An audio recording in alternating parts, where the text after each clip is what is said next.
Welcome to this explainer. A recent truly devastating tragedy in South America has actually drawn global attention to a life-saving blueprint from halfway across the world, specifically the eastern coast of India.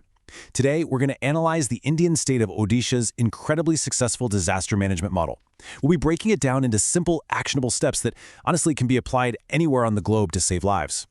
Here is our roadmap for today's explainer. We'll start with a surprising crisis consultant, look at the 1999 turning point, dive into the zero-casualty goal, break down the actionable Odisha playbook, and finally, look at how this is a model for the world. Let's jump right in. Section 1, Crisis Consultant, a surprising connection. To really understand this global link, we first need to set the scene of the recent crisis that unfolded in Latin America.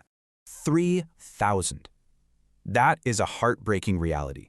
Just a couple of weeks ago, two absolutely devastating earthquakes struck Venezuela. The situation on the ground was catastrophic. We're talking flattened buildings, debris just scattered across entire towns, and a tragic toll of over 3,000 people dead. Families were left recovering bodies from the ruins. It is undeniably a massive national crisis. So in the wake of all this, Venezuela's interim president, Delcy Rodriguez, was facing a lot of public criticism for a response that many felt was just too slow. Battling what's probably her gravest crisis yet, she made a highly unexpected move. She invited V.K. Pandian. He's a former Indian Administrative Service officer from Odisha who actually stepped away from public life in 2024. But long before that, in bureaucratic circles, he was literally known as the cyclone manager. And his approach during this quiet visit to the quake-hit areas really shows why he was called in. He posted this on Instagram.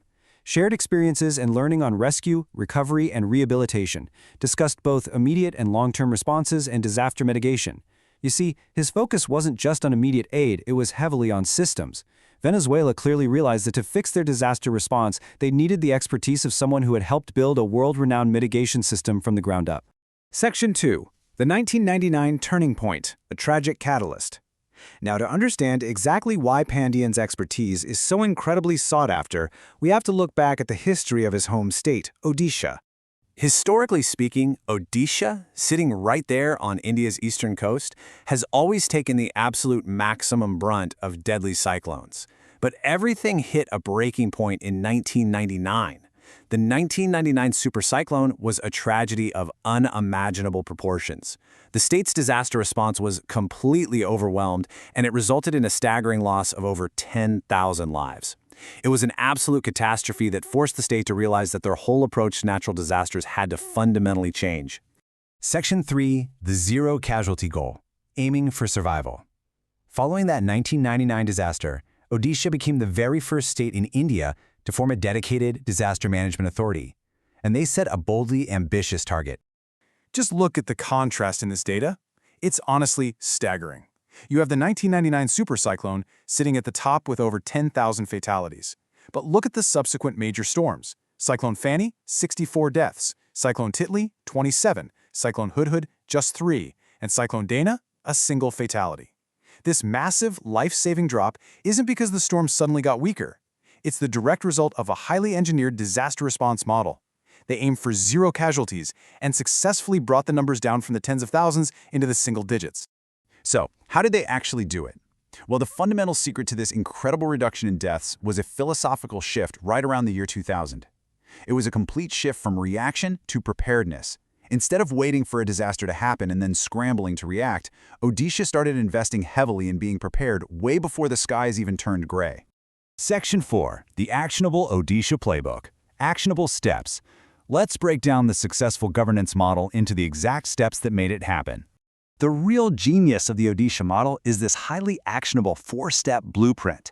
Step 1 is decentralizing decision-making and empowering local panchayats, which are basically village councils. By putting the power to plan and respond directly into the hands of local leaders, the response becomes significantly faster. You don't have to wait for a capital city to tell a coastal village what to do. The village already knows. Which brings us perfectly to Step 2, training local communities. Enter ODRAF, the Odisha Disaster Rapid Action Force.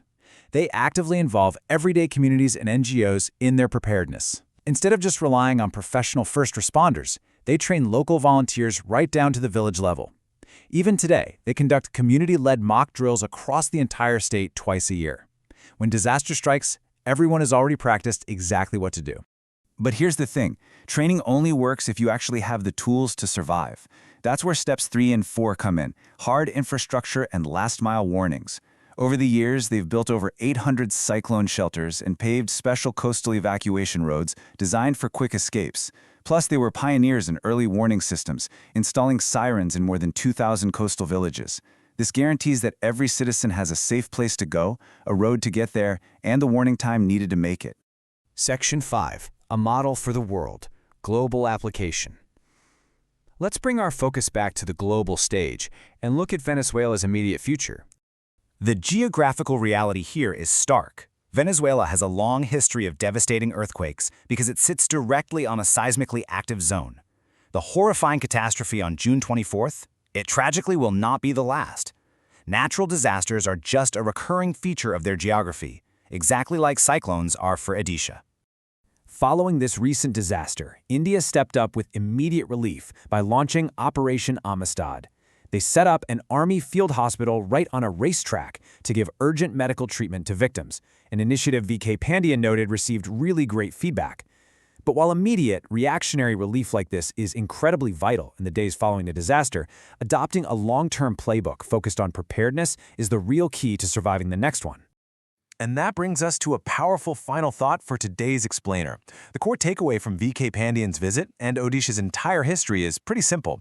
Natural disasters are an inevitable act of nature, but mass casualties are a failure of planning. By empowering local communities, building resilient infrastructure, and focusing on preparedness rather than just reaction, countless lives can be saved. The Odisha blueprint is out there, tested and proven. The only question now is, which vulnerable nation will step up and adopt this playbook next? Thank you so much for joining me on this explainer. Keep questioning, keep learning, and I'll see you next time.